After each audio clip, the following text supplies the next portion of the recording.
Merci à Mathis Gavelaï pour cette première intervention. Nous allons maintenant entrer dans le vif du sujet avec la première de nos tables rondes. Et je vais demander à Sarah Parent, à Piero Ramsamy, à Michel Absalon et à Jean-Marie Flower de bien vouloir me rejoindre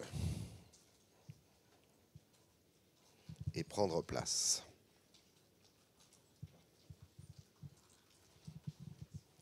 Cette première table ronde, elle est consacrée aux transitions écologiques. Sarah Parent, chef de projet A16, bonjour. Vous allez nous présenter ce dispositif. Piero Ramsamy, responsable QSE à Albioma, bonjour à vous également. Michel Absalon, responsable de la prévention des risques professionnels au Grand Port Maritime. Et Jean-Marie Flower, docteur en écologie à l'Université des Antilles. C'est avec vous qu'on va commencer, Jean-Marie, si vous le voulez bien. Il faut lever, voilà. La transition écologique, et on pourrait mettre avec la transition énergétique, ce sont des... Je parlais tout à l'heure d'évolution et de transformation voulues ou subies. En ce qui concerne la transition énergétique, c'est plutôt subi. Hein. On peut difficilement, les entreprises peuvent difficilement faire autrement que commencer à anticiper ces changements. Alors j'ai envie de dire que ça dépend beaucoup de là où on se trouve sur la planète et puis du degré de dépendance des entreprises à la consommation, à la quantité d'énergie qu'elles consomment. Mais j'ai presque envie de dire qu'en Guadeloupe, on n'a pas encore commencé à sentir le vent du boulet. Contrairement à l'Europe, la France par exemple, qui, à cause de la guerre en Ukraine, a subi donc, de façon très rapide et absolument pas voulue une baisse très importante des approvisionnements en gaz et du coup des possibilités de produire de l'électricité. En Guadeloupe, je dirais à la fois heureusement et malheureusement, on n'a pas encore vraiment senti de contraintes, par exemple, sur nos approvisionnements en hydrocarbures. La Sarah peut toujours importer comme elle veut. Et par contre, on devrait déjà anticiper, d'ici les 2-3 prochaines années, des baisses d'approvisionnement en carburant liquide. Puisque tous les volumes que nous consommons proviennent de l'Europe, qui elle-même est déjà en déclin d'approvisionnement subi depuis 2007. Donc ça ne date pas d'hier. Maintenant, pour vraiment s'en rendre compte, il faudra peut-être que l'essence passe à 10 € le litre, ou à défaut 5 €. Mais en tout cas, il est sûr et certain qu'on ne change, on innove réellement que sous la contrainte. On n'arrive pas réellement à anticiper les choses.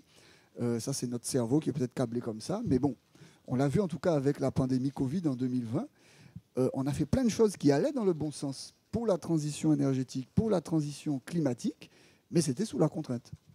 Qu'est-ce qu'il faudrait, qu'est-ce que les entreprises devraient aujourd'hui, si ce n'est mettre en œuvre, mais en tout cas commencer à comprendre pour pouvoir s'adapter à cette transition écologique? Il faut que les chefs d'entreprise se disent on va devoir fonctionner avec moins d'électricité, ou en tout cas ou alors une électricité plus chère, on va avoir moins de matières premières où elles vont être plus chères.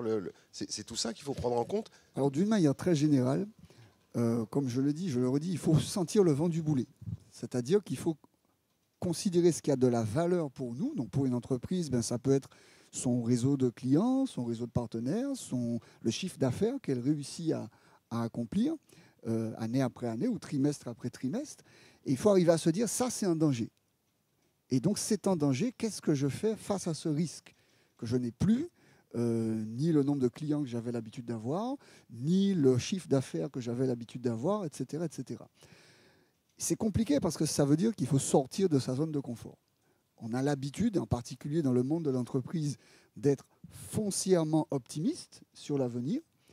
Mais l'optimisme, c'est une sorte de fatalisme, comme le pessimisme d'ailleurs. À la place de ça, il faut plutôt remplacer ça par une forme de lucidité, par du pragmatisme, par de la responsabilité. Et ça veut dire qu'en gros, on ne peut pas changer un certain nombre de processus qui sont en train d'arriver. Le dérèglement climatique, quoi qu'on fasse, les dés sont jetés pour au moins les 20 ans à venir. Ce qui peut changer, c'est notre attitude vis-à-vis de ça. est-ce que moi, en tant qu'entreprise, je serai prêt à m'adapter à un climat qui est de plus en plus chaud ou dont le cycle de l'eau est de plus en plus déréglé, ou à une mer qui monte de plus en plus vite, ou à des approvisionnements énergétiques qui vont devenir de plus en plus chaotiques. C'est ces questions-là qu'il faut se poser en les mettant directement en relation avec ce qui a le plus de valeur pour l'entreprise. Tant que ce travail-là n'est pas fait, on considérera les questions de transition comme finalement assez annexes.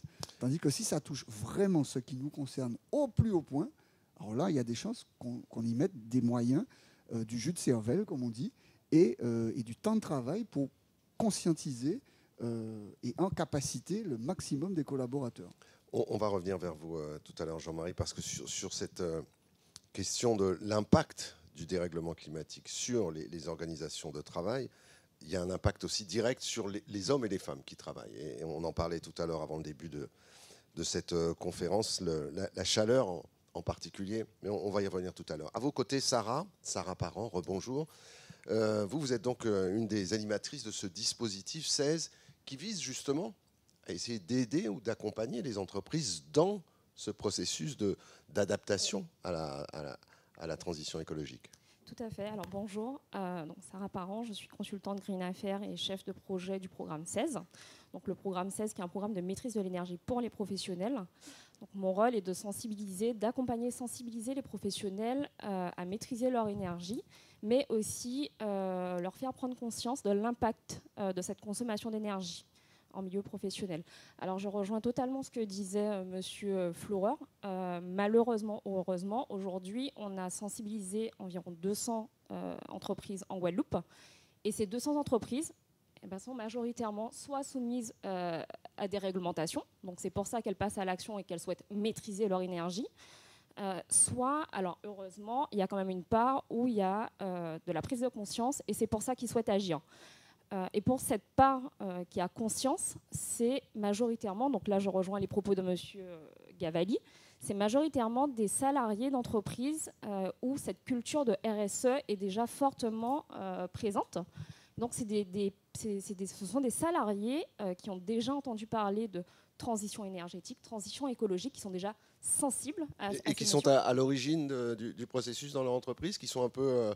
personnes, non pas ressources, mais actives en tout cas pour pousser dans cette direction. Exactement. Alors c'est vrai que je ne l'ai pas précisé, mais le programme 16 donc, est dédié aux professionnels, mais à tous les professionnels, à tout niveau de l'échelle de l'entreprise, que ce soit des dirigeants d'entreprise ou des salariés.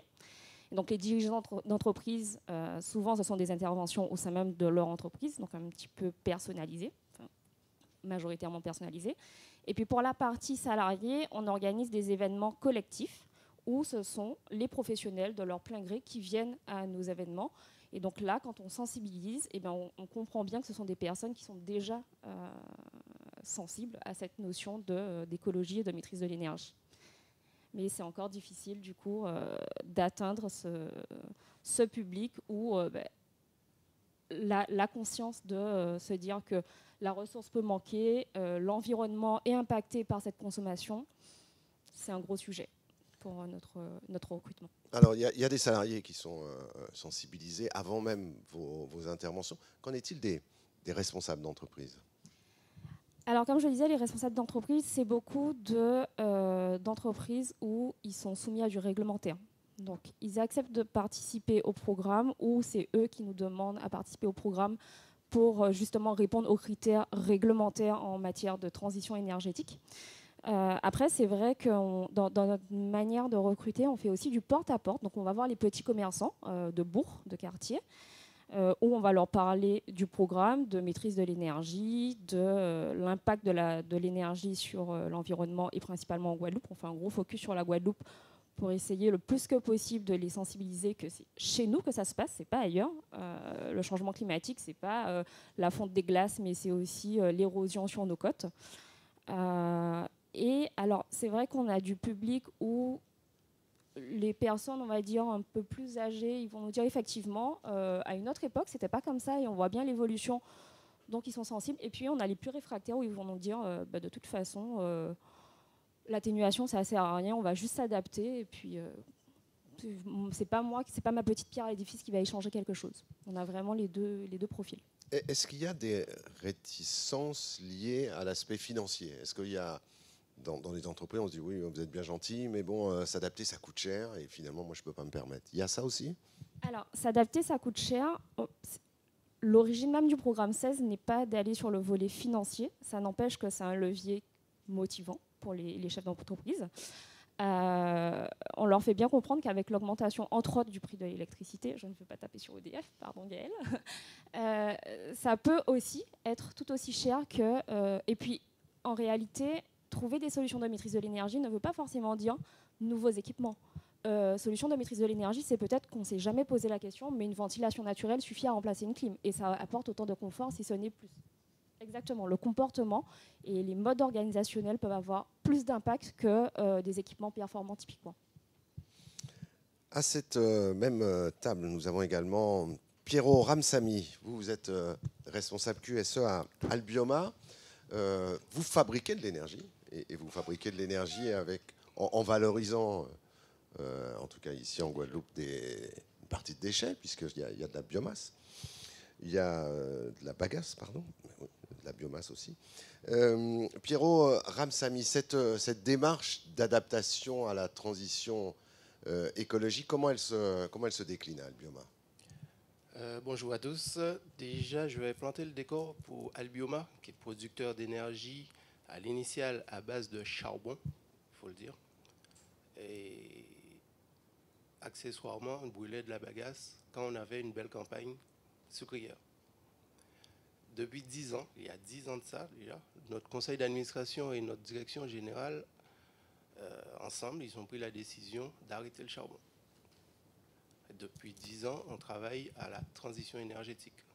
Ensuite, la France a pris la décision d'arrêter le charbon, mais on était déjà en avance sur ça. Ce qui fait depuis 5 ans maintenant, on a commencé à transformer nos chaudières charbon en chaudières pellets de bois. Donc actuellement, au Moule par exemple, on a une chaudière qui brûle 100% de pellets de bois. Impossible de revenir au charbon. Les deux autres chaudières qui restent, charbon et bagasse actuellement, en pleine campagne, là, dans 1 an et demi, 2 ans, ces deux chaudières seront 100% pellets de bois et bagasse. Donc on ne brûlera plus de charbon en Guadeloupe. Plus de charbon en Guadeloupe d'ici 3 ans, au maximum. Alors ça c'est... Oui, allez-y. Non, je dis ça, c'est le décor. Donc la décision RSE, c'était une grosse décision quand même, hein, parce qu'on était dans l'inconnu lorsqu'on a pris cette décision. Pour faire cela, Albioma a dû acquérir une usine de production de pellets au Canada pour être au moins maître de son Pour vous approvisionner en bois. combustible. Pour vous approvisionner en bois à faire brûler dans les chaudières. Et prochainement, avec les projets de transition, nous mettons en œuvre aussi techniquement la possibilité de brûler les déchets verts de la Guadeloupe, tout ce qui est biomasse et pouvant être brûlé en Guadeloupe. Malheureusement, on n'est pas pilote sur la collecte de ces matériaux. La collecte des déchets, ça c'est... Voilà. C'est un vrai problème, mais effectivement, ce n'est pas celui d'aujourd'hui. Ceci dit, vous commencez donc à vous intégrer à la fois en changeant de combustible et en même temps en essayant de développer donc des activités qui profiteront à tout le monde puisqu'elles permettront de valoriser les déchets. Tout à fait. En brûlant de la bagasse, par exemple, les cendres de bagasse, donc 100% cendres de bagasse naturelles, on peut même dire bio, tout ça, la majeure partie de ces cendres part dans les bananeraies. Ce qui fait un amendement pour les planteurs de bananes qui n'ont pas à aller acheter chez le vendeur de produits chimiques. À l'intérieur d'Albioma, au sein des équipes, oui. Comment cette transition s'est-elle effectuée? Comment a-t-elle été vécue? Est-ce que les gens finalement étaient contents de se dire on arrête le charbon parce que vraiment tout ce qu'on entend sur le charbon c'est pas bon, c'est bien qu'on passe à autre chose? Ou est-ce que finalement on brûle ça ou autre chose? En fait, techniquement, le charbon est plus simple à brûler. Donc, en fait, lorsqu'on annonce qu'on va brûler du bois ou lorsque les périodes bagasse arrivent, les gens sont un peu embêtés, inquiets. C'est un peu plus compliqué. Parce que, brûler de la bagasse, c'est un produit volatile. Il y a de gros risques d'incendie. Bon, il faut y aller franco, il faut être tout le temps sur le site. Il y a de la poussière, etc. Donc on a des équipements à porter qu'on n'a pas à porter lorsqu'on est au charbon, par exemple. Et pour les pellets de bois, dont les cendres, si on les ingère régulièrement, deviennent cancérigènes, ben là, les EPI sont encore plus contraignants. Équipement de protection individuelle. Individuel. Ça embête les gens un peu.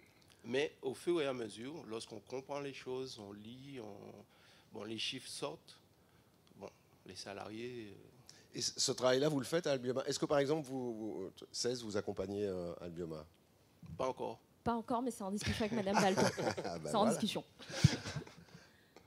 Donc, parce qu'il y a effectivement sans doute le besoin de communiquer auprès des équipes, d'essayer d'embarquer tout le monde dans ce mouvement. Malheureusement, chez nous, c'est bon, on va prendre la population d'Albioma, mais ce n'est pas un problème de population d'Albioma, c'est un problème de population guadeloupéenne tout bonnement. C'est triste à dire, hein, vous allez m'excuser, mais on est tombé dans la facilité. Comme elle disait tout à l'heure, on climatise notre maison alors qu'un simple extracteur d'air suffirait à descendre la température à 23 degrés dans la maison. Mais on est dans la facilité et tout le monde est tombé dans la facilité. Donc, penser à l'écologie, penser à réduire les consommations d'électricité, on n'y est pas encore chez nous. Est-ce qu'on y est un peu plus au grand port maritime? À vos côtés, Michel Absalon, c'est bien ça? Bonjour Michel. Vous êtes responsable de la prévention des risques professionnels et des projets transversaux. Bonjour à tous. La question qu'on se posait de la réceptivité, en quelque sorte, ou de l'acceptation par les équipes des démarches de transition ou d'adaptation aux transitions, comment ça se passe au Grand Port? Alors, avant toute chose, je voudrais remercier la RACT de nous donner cette possibilité d'échanger et de partager notre petite expérience en la matière. Je voudrais aussi dire à Albioma que le fait qu'ils aient changé de stratégie en matière de boulage de... Je ne suis pas sûr. Tout le monde entend bien? Le micro est ouvert? Oui, ok, d'accord. En matière de boulage de charbon, nous a causé beaucoup de tort, puisque ça a été beaucoup de trafic en moins, beaucoup de tonnes de temps. Il faut le dire, c'est des vases communicants. Bon, c'est remis, il n'y a pas de problème là-dessus. Oui, parce que notre démarche, elle a été contrainte, hein, parce qu'on est un établissement public de l'État. Il y a une réglementation qui nous impose un certain nombre de choses. On n'est pas rentré de nous-mêmes. Nous n'avions pas particulièrement d'obligation dans la mesure où nous sommes une entreprise sans concurrence en Guadeloupe. Hein. Aujourd'hui, la concurrence se développe autour de nous, à la Martinique, à la Caraïbe. Mais jusque-là, on était jusque dans les années 2000, ce n'était pas notre préoccupation. On gagnait beaucoup d'argent à chaque toucher de bateau. Et puis, bon, ça nous suffisait largement. Nos méthodes étaient quelquefois empiriques, mais elles marchaient. D'accord? Avec les grands travaux que nous avons eu à faire au niveau de notre chenal d'accès et donc du dragage de ce chenal, il nous a été obligé, on était contraints de faire un minimum au niveau, un gros maximum d'ailleurs, au niveau de l'écologie et de l'environnement. Nous avons mis donc en place des équipes. Ceci dit, alors c'est peut-être une particularité dans toutes les entreprises, je n'ai pas fait le truc, mais c'est une équipe que de filles. On a une dizaine de personnes, ce ne sont que des filles qui travaillent en écologie chez nous et qui font de l'excellent travail, mais bon, on a du mal à avoir des garçons, c'est une réalité aussi. Et elles font du bon travail. Donc, avec ce grand projet de dragage, nous avons été contraints de mettre en place un certain nombre de ce que l'État a appelé, ou l'ADL a appelé, des mesures compensatrices, d'accord, plantation de coraux, toute une série de choses qu'on a dû faire pour montrer notre volonté de respecter et de bien faire. Alors, en cela, nos équipes, elles se sont relativement bien intégrées à tous ces projets, en particulier parce que la chose est venue d'en haut. C'est-à-dire que la direction générale avait une vision, d'accord, qu'elle a partagé à l'ensemble de ses cadres, à l'ensemble de ses salariés. Cette vision-là a été mise en place au travers de projets stratégiques tenant sur 4 ans. Et donc, globalement, et en intégrant bien évidemment les parties prenantes, c'est-à-dire les villes, l'État, régions, les clients, les fournisseurs, dans ce que nous allions faire, ça nous a permis de bien faire passer la question au niveau de nos salariés qui ont globalement, je veux dire, bien évidemment accepté. Alors il y a toujours la frange, comme disait Madame tout à l'heure, des personnels un petit peu plus âgés, on en reviendra, qui manifestent quelques réticences, mais sans jamais, je veux dire, entraver la démarche, le projet. On en est, notre seul petit souci aujourd'hui, c'est qu'on en est encore aux éco-gestes, d'accord? Éteindre la lumière, la clim, trier les déchets, éditer moins de papier, mais ça reste encore au niveau de la population globale de l'établissement, nous sommes 150, de l'entreprise, nous sommes 150. À ce niveau-là, on n'a pas réussi à passer le cap. Quand nous faisons des campagnes de nettoyage de plages ou de notre domaine, on n'a pas beaucoup de salariés, le pas n'a pas été fait. Mais on peut dire que globalement, effectivement, la chose est acceptée. Dans tous nos processus aujourd'hui, chaque fois que l'on développe un projet, qu'il soit de construction, de modification ou autre, on inclut,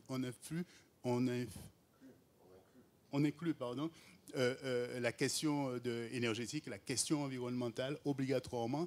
Et c'est dans ce cadre-là que nous avons recherché en 2010 la certification ISO 14001, qui va être dans l'établissement une espèce de révolution, parce qu'à ce moment-là, voilà que nous allons travailler sur des projets de façon collaborative.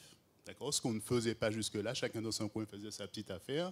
Et donc ça, c'est une mutation qui vient de cette décision de transition. Aujourd'hui, nous travaillons au travers de groupes de projets collaboratifs avec des échanges entre les différents projets. Et ça permet effectivement aux salariés de se sentir, je ne dirais pas moins inutiles, mais je veux dire plus impliqués dans la démarche, dans les démarches que nous proposons aujourd'hui. C'est une des conséquences de la mutation. Une des mutations aujourd'hui, nous travaillons différemment nos process. Alors, ça c'est intéressant ce que vous dites et je voudrais qu'on y revienne, qu'on y reste un petit moment. Sarah, à travers le dispositif 16, est-ce que vous constatez également ce genre d'évolution, voilà, le fait de prendre la direction, se dire ok, on essaye de s'adapter à la transition écologique, va entraîner une modification des process, de l'organisation, de la manière de travailler au sein de l'entreprise? Oui, tout à fait. Et comme je le disais à l'instant, au-delà même de l'aspect travaux, équipements, c'est surtout sur l'aspect comportemental, organisationnel qu'on va faire des préconisations pour réduire sa consommation.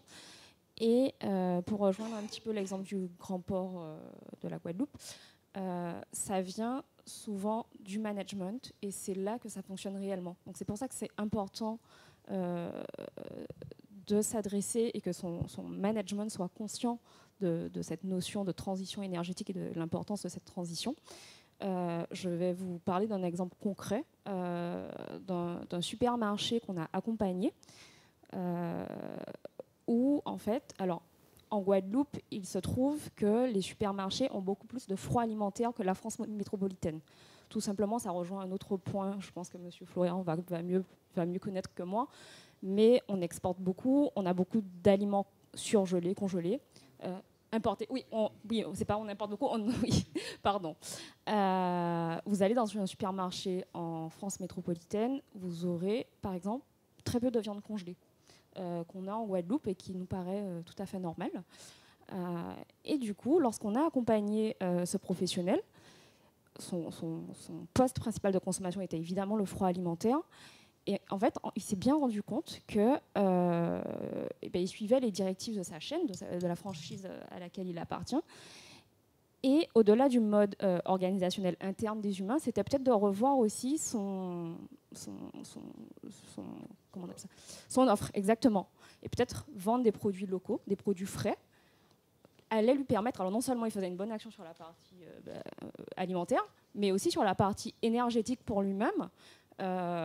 Il allait diminuer sa consommation électrique, il allait en plus se différencier de ses concurrents et peut-être augmenter son chiffre d'affaires par rapport à ça. Donc voilà. Et oui. Non, allez-y. Et alors donc là, je suis partie sur la partie purement supermarché, sur la partie bureautique où on a beaucoup aussi à faire en termes organisationnels. ça nous est arrivé très souvent, alors le Covid nous a beaucoup aidé, entre guillemets, mais ça nous est arrivé très souvent de préconiser typiquement le télétravail, qui peut être une solution. Alors, d'une part, oui, on va réduire la consommation du professionnel, et vous allez me dire le salarié, il va quand même consommer chez lui, parce qu'il faut bien qu'il utilise son ordinateur, par exemple, chez lui. Mais on limite, en Guadeloupe, ce qui est très important, la part de mobilité, d'émissions de CO2 liées à la mobilité. Et puis, sauf à faire comme Monsieur Flower et à se déplacer quand on va travailler en vélo. Et malheureusement, ce n'est pas encore démocratisé suffisamment chez nous. On n'a peut-être pas les infrastructures pour aussi. Par ailleurs.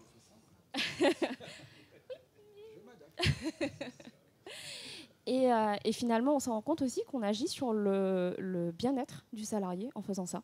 Alors, je travaille sur la partie purement maîtrise de l'énergie, mais ça rejoint d'autres points de la RSE qui potentiellement peuvent être améliorés. Michel Absalon, une de vos responsabilités, je le disais tout à l'heure, c'est la prévention des risques professionnels. Quand on est au grand port, quand on est dans ce contexte, justement, de dérèglement climatique, d'extrême chaleur, de cyclone qui prend la direction de la Guadeloupe, cette notion prévention des risques naturels, pour vos équipes, elle est très forte et elle prend en compte, je suppose, justement ce contexte environnemental. Tout à fait. Et Dieu merci, et on le traduit au niveau de notre document unique d'évaluation des risques professionnels, bien évidemment. On est aujourd'hui, depuis la semaine dernière, sur le sujet du réchauffement, avec nos salariés qui travaillent dehors, d'accord, sur les terminaux, et qui, cette semaine, ont souffert de chaleur. Donc, ils sont venus me voir, me dire, ben voilà, il me fallait la crème à bronzer, puisque sur le terminal et ailleurs, c'était d'une rare violence, d'accord. Ils avaient certes un chapeau, mais visiblement, ça ne suffisait pas. Donc, nous les rencontrons en fin de semaine pour mettre avec eux en place un certain nombre de solutions de timing. Je veux dire, il n'est pas question, par exemple, de travailler 4 heures sur un terminal, même si vous avez du travail, sans vous arrêter, vous rafraîchir, passer à l'ombre, etc. Il y a un certain nombre de choses qu'on aura à faire à ce niveau-là, sur lesquelles on réfléchit. Donc, je veux dire, cette transformation et ces mutations nous permettent aussi de devancer un certain nombre de situations. D'accord ? Nous ne l'avions pas prévu jusque-là, mais cette semaine, il a fait suffisamment chaud pour qu'on se dise attention, nos salariés risquent pas mal quand ils travaillent à l'extérieur, même si on n'en est pas au stress thermique encore. Mais bon, il faut faire attention à ne pas arriver justement à ce niveau-là, qui est une maladie relativement qui peut attaquer, y compris l'aspect rénal. Donc, c'est systématiquement ce que nous faisons. Aujourd'hui, la semaine dernière, nous avons diffusé les consignes cycloniques qui sont relativement détaillées, ce qu'on fait, qui fait quoi, comment, etc. Et tous les ans, on met à jour en fonction des expériences que nous avons tirées et des conclusions que nous avons eues des années précédentes. Et donc, la semaine dernière, on a fait circuler auprès des salariés. Ils savent ce qu'ils ont à faire aujourd'hui, comment le faire. En partant le vendredi, il n'est pas question de laisser les ordinateurs et machines du par allumés, mais non protégés par une bâche ou des sacs poubelles, etc., etc. Il y a des équipes qui vont passer. Il y a toute une série de choses qui est prévue comme ça au niveau de nos plans de prévention. Jean-Marie Flower, ce que dit à l'instant et ce dont nous parle à l'instant Michel Absalon, on en parlait au début, avant que commence cette conférence, singulièrement sur la chaleur. Il le dit, nos équipes sur le terminal ces derniers jours se sont plaints de cette extrême chaleur. Et on en parlait tout à l'heure, il n'y a pas qu'en Guadeloupe, il n'y a pas que sur le terminal de Jarry. C'est un problème mondial, bien sûr. Et partout, on a des gens qui souffrent parce qu'ils sont obligés de travailler dans ces conditions de chaleur extrêmes.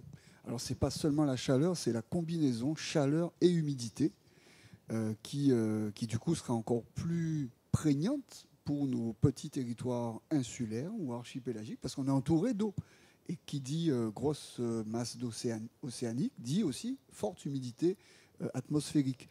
Et ça, c'est l'ensemble de la zone intertropicale qui est déjà touchée par des conditions qui sont déjà, ont un impact très négatif sur la productivité au travail, mais même sur la santé, tout simplement sur la santé des travailleurs, avec, ça a été évoqué, des problématiques soit d'insuffisance respiratoire, soit d'insuffisance rénale, qui sont peut-être une pandémie, une nouvelle pandémie, pratiquement du même ordre que celle peut-être qui nous a frappé en 2020 avec le coronavirus. Et c'est quelque chose qui, malheureusement, ne va pas s'arranger, puisque le début du mois de juin 2023, Météo France a sorti un communiqué sur les 10 premiers jours du mois de juin, qui sont parmi les plus chauds jamais enregistrés, et c'est le cas quasiment partout dans le monde, en Inde, en Europe, dans le sud de la France, au Canada, où il y a des incendies, etc. Donc c'est vraiment des conditions qui vont, qu'on n'avait pas vu venir, parce que le dérèglement climatique, ce n'est pas seulement des moyennes qui augmentent gentiment avec le temps, c'est des dents de scie, et c'est des événements extrêmes, c'est des coups de boutoir, c'est des événements chroniques, c'est des événements répétés et des événements combinés. Donc c'est tout ça qu'il faut intégrer dans nos vies quotidiennes, dans nos vies à la fois que ce soit individuellement ou collectivement, et de façon systémique. C'est-à-dire qu'on ne peut plus considérer qu'on va gérer indépendamment les uns des autres le problème, par exemple, des travailleurs en extérieur, avec celui des équipements qui vont pouvoir les protéger, de la quantité d'eau qu'ils vont pouvoir consommer. Effectivement, par exemple, pour revenir juste sur la gestion de la chaleur humide en extérieur, il y a 3 éléments qui sont relativement basiques, c'est même des très très basses technologies. Il faut du repos à intervalles réguliers, 10 minutes, un quart d'heure, toutes les heures par exemple. Il faut de l'ombre, se mettre à l'abri du rayonnement solaire. Il faut s'hydrater suffisamment, même si des fois on n'a pas la possibilité d'évaporer la transpiration. Mais ces simples mesures de bon sens, elles sont contrecarrées souvent par la recherche du profit, la recherche du rendement maximum. Et c'est peut-être ça qui finalement est le plus grand renversement de paradigme auquel on doit être appelé dans la transition écologique et solidaire, parce que pour moi, il n'y a pas de transition écologique sans regarder la solidarité entre humains et entre les humains et le reste du vivant, non humain. C'est vraiment remettre les priorités dans le bon ordre. Aujourd'hui, qu'on soit au Nicaragua, qu'on soit en Guadeloupe, qu'on soit aux États-Unis ou en Inde, dans des zones où il y a des fortes températures, c'est tout simplement la vie des gens qui est parfois en danger. On a des morts au travail, de plus en plus. On rentre bientôt dans la période dite des grandes vacances, l'été de l'hémisphère nord.